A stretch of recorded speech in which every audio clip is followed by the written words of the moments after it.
Welcome to the Making Sense of Marketing podcast series, Insights into Success. Today my special guest is international photographer Robert Jackson-Mee. Thank you, Robert, for joining me on the podcast. I was just wondering if we could start off by you telling me about how you actually got into photography. So I was about 14 years old, and in my dad's wardrobe I found an old Zenith Russian-built black and white camera. I nicked it and I went out and I shot all these pictures. I forgot about it for 6 months. My dad took the film to the chemist to be processed and all my pictures came back, and he walked in the bedroom with them. That was it. Hooked. Wow. I loved it. And how did your father feel when he found your photos? Was he angry or happy or...? He was furious because at that time each picture cost quite a lot of money. Right. I mean, quite a lot. Right. And we weren't a wealthy family. He just told me off, but in a sort of nice way. It was right. okay, yeah. So what made you to decide to go on and make photography a career for you? From that point on, from that age, there was never going to be anything else. Right. No way. I had to pursue a career in photography. I started earning a living from it when I was 16. I had someone working for me. And then I found out you could do a degree at university in photography. Could not believe that. Right. That was, for me, bonanza time. And so I went down to the interview. The course was very low grade and I was easy accepted. It was no big deal. And during the course, I realised I could make a serious career from it. So I think you've mentioned to me before that after university you had an opportunity to work with Lord Snowden. Could you tell me a little bit about that story? Yeah, so I went for a job interview with him and he gave me a prospect. He said, "Look, Robert, go away, photograph 100 weddings, come back and I'll let you clean the studio floor." Literally. Wow. I did that. I did my 100 weddings and I cleaned the studio floor for him. I then went for another interview with a photographer who said the same thing to me. Oh, really? Yeah. And I said, "I've just done 100 weddings. And so the guy was Norman Gold, he was a car photographer, and he gave me the job on the spot. He couldn't believe he met someone that actually done the 100 weddings. I did it. Right. Wow. And what happened after that? So London was a bit of a struggle. I was an assistant for a few years, earning nothing, didn't enjoy it. Big break came when I decided to break the mold, leave London and go to Hong Kong. And wow, I loved it. Right. Hong Kong in those days was fantastic. Opened a studio, employed lots of people, started meeting famous people, travelled everywhere. These were happy days.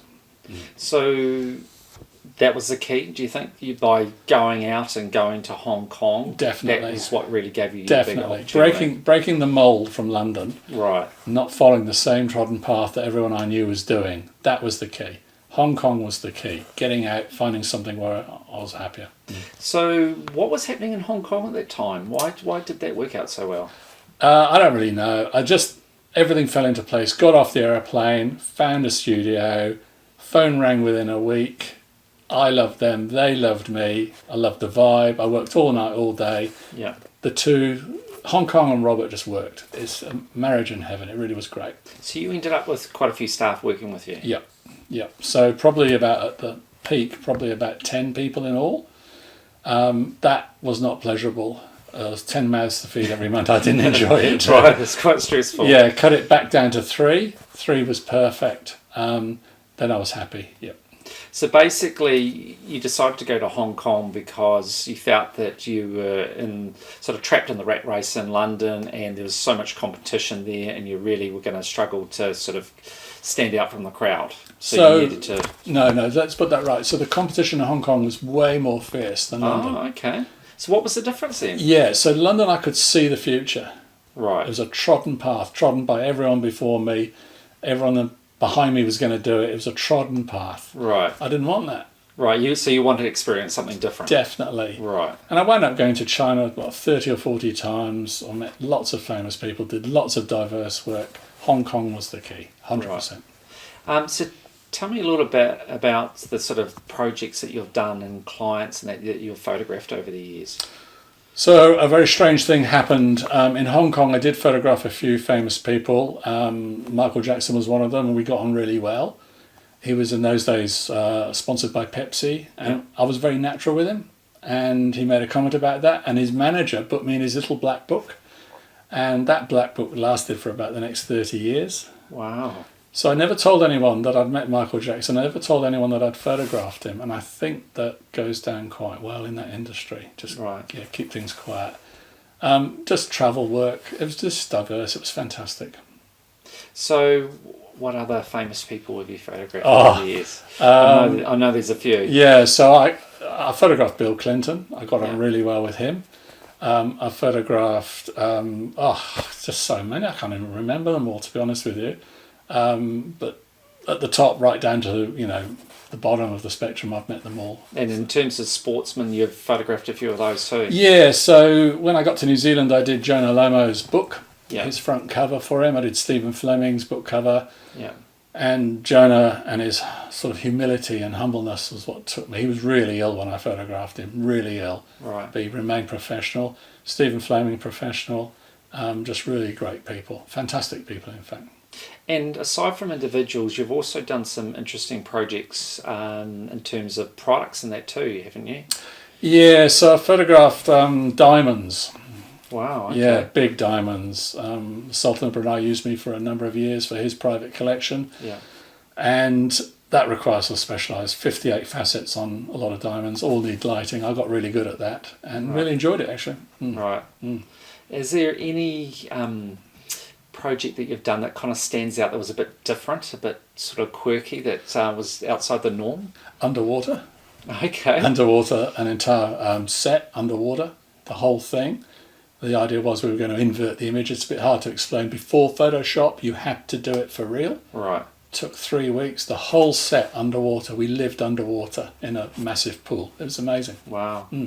So for you, with photography, you weren't focused on, for instance, just doing individuals or landscapes for that matter. You're really quite diverse in what you photograph. Yeah, and that's where Hong Kong came in. Hong Kong gave me this diverse portfolio. I did come back to England for a few years. I was not happy back in England. That's why we came to New Zealand. New Zealand gave me the diverse work again. Yeah. And then the famous people started arriving in my studio, which was great, really great, actually. And was that still from that little black box? I think it was. There's no other explanation for it. My phone would ring. They would arrive. I mean, one day Robbie Williams walked into the studio and it was just like so casual, so nice, so normal. It was really great. And out of interest, actually, did you find these people, were they often quite grounded? Or, I mean, imagine there was a real mixture, but like, were you often, did you feel disappointed when you met them? Or were you quite pleasantly surprised by some of them? So almost like the higher up the famous ladder they go, the more normal they became. Right, okay. Yeah, and everyone sort of talks about Michael Jackson as being strange. I found him very childlike. His sense of humour was very young. Yeah. But he was just a really nice guy. Person. Definitely, yep. Okay. So as a business owner though, did you ever have any times when you really struggled and either came close to failure or questioned what you were doing? Definitely. So I flew up to northern China to photograph, I can't give you the name, but someone pretty special. And in those days it was all on film. Coming home, lost the film. Oh no. Lost the lot. So what did that mean? Well, disaster, bankruptcy for me, because there was so much money at stake for the whole trip. There was a whole team of us went up. Right. Film showed up. Wow. Film showed up. The doorbell rang and a Chinese guy was holding this bag of film. It had been left at the airport. I mean, That's unbelievable. Yeah, it was unbelievable. It was, but that's what happened. Right. And aside from that, were there times when, you really struggled, in terms of feeling like trying to cope with the business and make ends meet at all? Yeah, so originally when we first got to Hong Kong, we had no money. And finances were tough, really tough. And with photography, you're shelling out money all the time. Yeah. And cash flow just became a nightmare. There's no loans at that time for us. No. And we were doing it on credit cards at one point, and that was stressful. It really was. But, looking back, it was all part of it, really. Part of the journey. Definitely. And why do you think that you succeeded in getting to work with so many international celebrities like you did, when there's so many other photographers out there vying, for that same sort of work? Definitely the answer to that is discretion. To this day, none of those photographs that I took for myself have ever been published. Right. and never will be. Right. The stories are good, but the imagery of me with these people and the outtakes are all with me, and I will never publish them. Right. Discretion. Right. And not telling people till years later what I'd done. That's the key. And was that something that was conveyed to you as an expectation, or was that just something you naturally did and they became aware that you were very discreet with what you did? I think they became aware of it, that I wasn't selling stories or on-selling the outtake pictures or anything like that, definitely. I think word got out, yeah. Right. Sure, yeah. Okay. And what do you consider to be the main qualities required to succeed in business? Resilience. Resilience is the word that keeps coming back every time. It's just so easy to give up. It's just so easy to walk away. That's the easy option, right? Walk away. Start something else. Try again. Resilience is the key. Don't give up. I guess one of my concerns is that the media tend to gloss over the challenges that business people have, and they just focus on the success, and they like to portray it as quick success. And my concern with that is that what they're doing is instilling this expectation on people that if they don't succeed quickly, then they're not doing the right thing and they need to go on to something else. But in my experience, at least, I feel that that couldn't be further from the truth. That success doesn't generally come quickly, and it requires real perseverance to achieve. And if people have this unrealistic expectation, then they could potentially walk away from an opportunity which could have ultimately come to fruition if they had shown that resilience. I totally agree with that. And I think in modern day society, we want it all, we want it now, we want it instantly, because we're looking at it all the time. And it's not like that. No. It's just, I mean, social media doesn't sort of portray the disaster stories, the hard grind. It just doesn't say that. No. And a lot of life is like that, definitely. Mine was anyway. Some real lows, Paul, real lows. Yeah. Yeah. And from your point of view, what kept you going? What kept you sort of pushing on as opposed to just giving up? I think the answer to that is my wife. Right. Alison. Yeah, without her, I wouldn't be sitting talking to you, no question about that. Yeah. She was the reason I did well. I used to come back, she'd support me. I go back out there every time. It's Alison, 100%. Yeah. And what advice would you give small business owners right now to help them succeed? Long-term strategy. Short-term will never work. Long-term strategy. And I'm not talking a year or two, I'm talking 10 years. Long-term thinking. That's been my key. I could always see the future 10 years down the track. That's why I left London. I could see the future 10 years down the track. I didn't want that.